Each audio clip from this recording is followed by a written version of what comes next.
Excitement and energy leading up to this year's Varsity Football competition. And one thing to note, we will have 3 derbies this year: Joburg Derby, Tshwane Derby, as well as the Bloemfontein Derby. I'm alongside the respective captains. First up, last year's finalist and the 2019 champion, Skipper. You guys went all the way last year. How is this year going to be different? How do you ensure that you emulate that performance? More importantly, walk away champions. I think this year we will see an improved NW. We are just sizoqhubeka phambili ukuthi sikwazi ukulondoloza isifiso zabalandeli bethu. Yeah. And then ama-player amasha kunjani manje njengoba nile team isimeni ibukeka kanjani? Oh, we do have strong players and we are very strong this year. Yeah. All right, CUT, Skipper, Nina, how have your preparations been, Mzwakhe? No, first of all, I'd just like to say thank you for the opportunity that I've found, to represent my team and my institution, We've been preparing well so far, We see the light and we're just hoping for the best. Spahle, representing the University of Pretoria. Skipper, just talk us through our preparations and what we can expect from EUP. All I can say is, from last year, we've learned our lesson, and this year we're more than prepared enough. So this year, ama friendly to prepare ourselves. So I think the team is ready for Varsity Cup. Even the new players are ready. Yeah.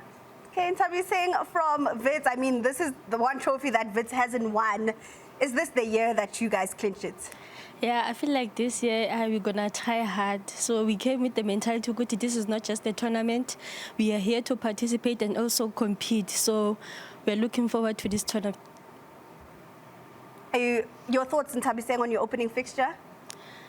Hey, I think we're a bit scared, but we're looking forward to the first game. I think with the team we have, I think we can win the first game, and also my teammates, I'm just there to motivate them, as the eldest in the team. So, yeah.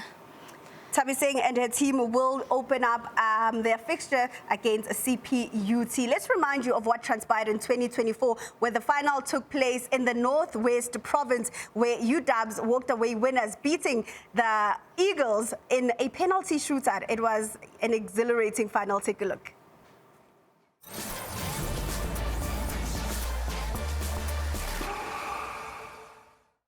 As the exhilarating new varsity football season draws near, let's go down memory lane of how 2024 unfolded in dramatic fashion.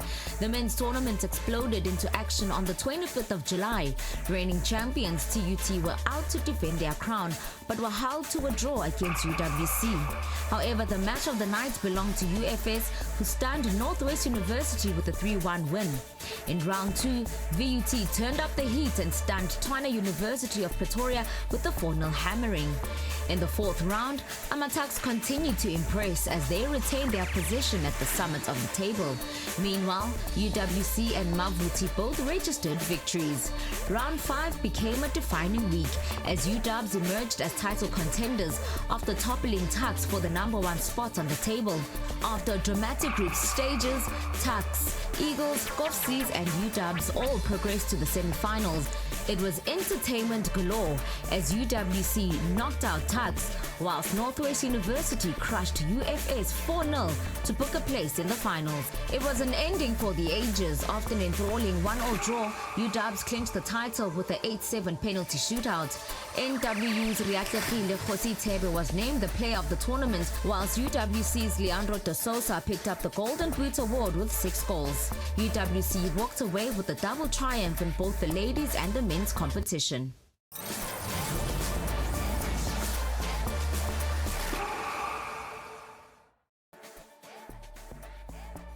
Other big storylines will be, the fact that UWC did not qualify for the men's competition. So that opens the window, the back door, man, Umaki Areko for a new champion.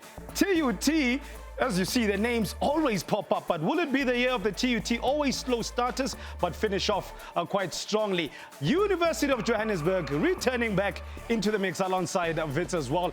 Those are sides to watch out for, but I have a sneaky suspicion the noble the Noble Eagles of Northwest University won't want to fly high given the fact that their wings got clipped last season in the final. I'm joined by the various skippers to my right-hand side, Iviwe, Ukolani Ntatego, as well as Utapelo, to give us a walkthrough of what the season looks like. Mana Negazi, welcome to the big stage. Speaking about the big stage, it doesn't get bigger than Varsity Diski.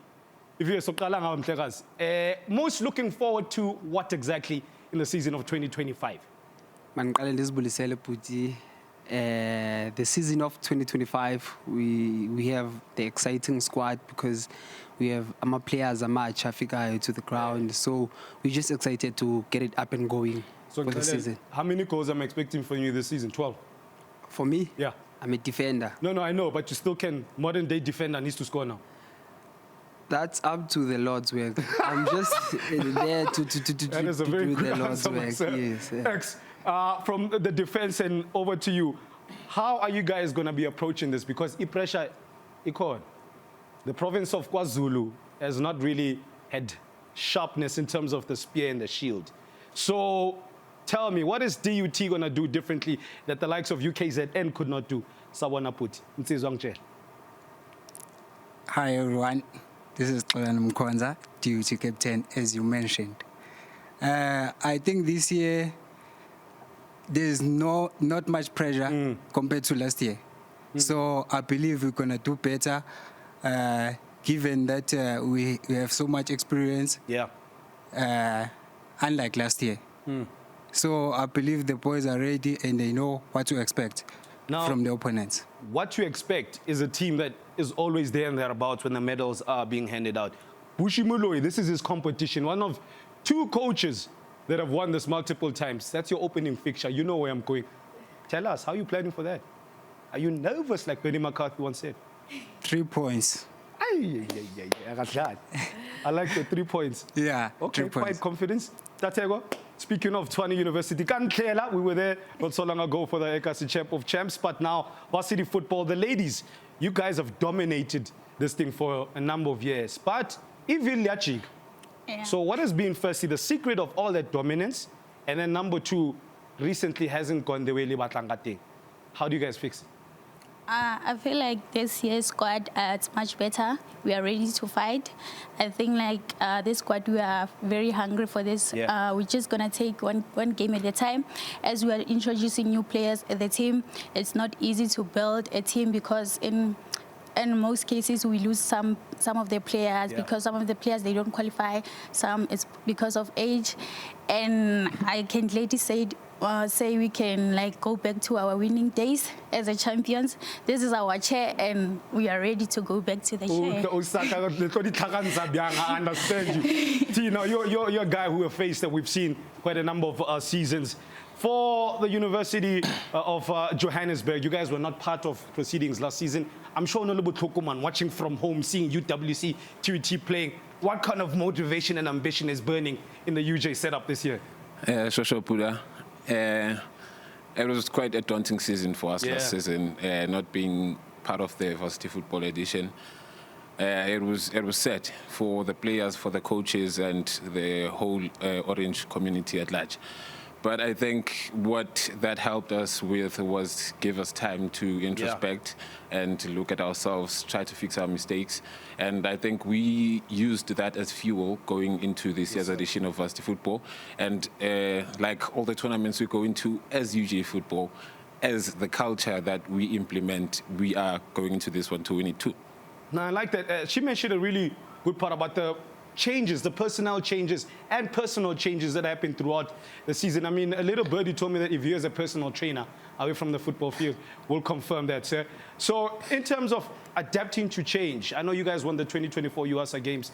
That must help you in terms of changing but staying the same in terms of a winning culture. Yeah, I think that is definitely what it is, changing but staying the same, right? The personnel will always change, but I think UJ will always have a lot of players, as I think other teams do as well. So I think just having a structure that every player gets into when they get into the team, having that same thing or mission that we want to accomplish. So it doesn't really matter who changes or what changes, but if the structure remains the same, then the intention remains the same, which is the winning mentality. Well, there's a great saying, plan to fail or fail to plan. And his side has been all planning. Let's see if it all culminates to some serious silverware. This is what it's all going to be about at the 7th of August with a big kickoff. Thursdays are never going to be the same. We're looking at UJ taking on Northwest University. Wits as well returning back into the competition. Are they going to cut up CUT and as well DUT and TUT in the battles of the T's? And of course, Bubbles, I'm looking forward to UP Tux and UFS. Is it up or is it up? Because they both got a U. You know, Batin, abanye bati UJ all the way, abanye bati tax off next. Iyachesa on your World of Champions. As we take a look at some of the fixtures, you can look forward to CPUT, of course, taking on Wits, the two-time champions, University of Technology, up against the Northwest Eagles. UP Tux, led by Coach Maud Kumalo, taking on the side from Evenda and the defending champions, University of the Western Cape, in a rematch of last year's final take against TUT. On Saturday, the Northwest Eagles up against CPUT, and then we've got TUT, the most successful team in the competition, in a Tshwane derby against UP Tux. UW taking on the University of Venda. Don't forget as well, University of Johannesburg is going to be the main venue, unlike the fact that all games are at one venue. So TUT Univen to close off sort of the month, NW and Wits, UJ and CPUT. I'm really eager to see what Univen can do as new entrants, because it's one thing to arrive, it's another to stay, Bubbles. 100%. I mean, the competition is going to intensify this year. What we saw last year from, you know, UW, the Tshwane University of Technology, University of Johannesburg, having won this competition twice. They are playing at home. They've got home ground advantage, led by Coach Ntabeleng Mudiko. Of course, she brings a wealth of experience. You know who else is returning? Karabo Mukhodi. He's now part of the under 20 setup as well. So he's bringing international, national experience into his UJ side. They've won the 2024 UASA Championship. They are hungry. They were left out last season.